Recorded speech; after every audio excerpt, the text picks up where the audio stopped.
Ezekeler sekinroq, no eshik sinib ketdi. Sekinroq, aynak sinib ketib qoldi. Sekinroq. Buyursa bitta like bosib qo'ying. O'shunda sizlar kelsangiz El magazin jana sham bor orada. Qolgan narsangizni olib ketsangiz bo'ldi. Sekinroq, aynak sinib ketib qoldi sekin. Maşallah. Prosta ehtiyat bo'lish kerak, ehtiyat bo'lishingiz. Shunday. Hozir Maki. Bizde Xudo xolasa 85 yana 95% aksiyani boshlab qo'yganmiz. 200 ta belek sertifikat beriladi. Xudo xolasa shuncha odamga 200 ta sertifikat bergandan keyin prямо efirda aniqlanadi. 4 kun ichida, 4 kun bo'lsin, 5 kun ichida prямо efirda aniqlanadi.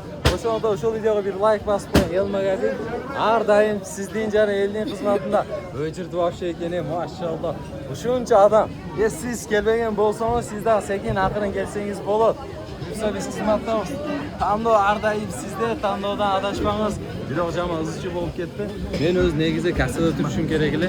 Hozir ham harakat qilamiz. Mansur aka chiqib ketgan bo'lsa kerak. Mansur aka.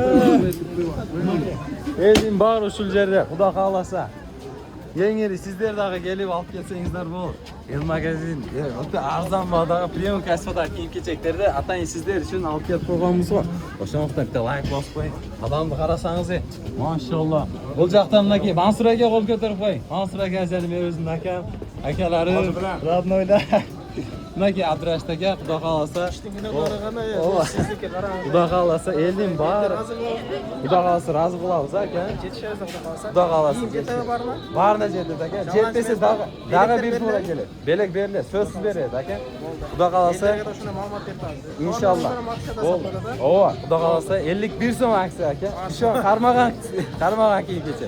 Elim bor ushul yerda Xudo xolasa. Naki. Gire qarasangizlar, maşallah adam to'xtab o'tadi qo'y. Odam tugan bo'yt qo'y.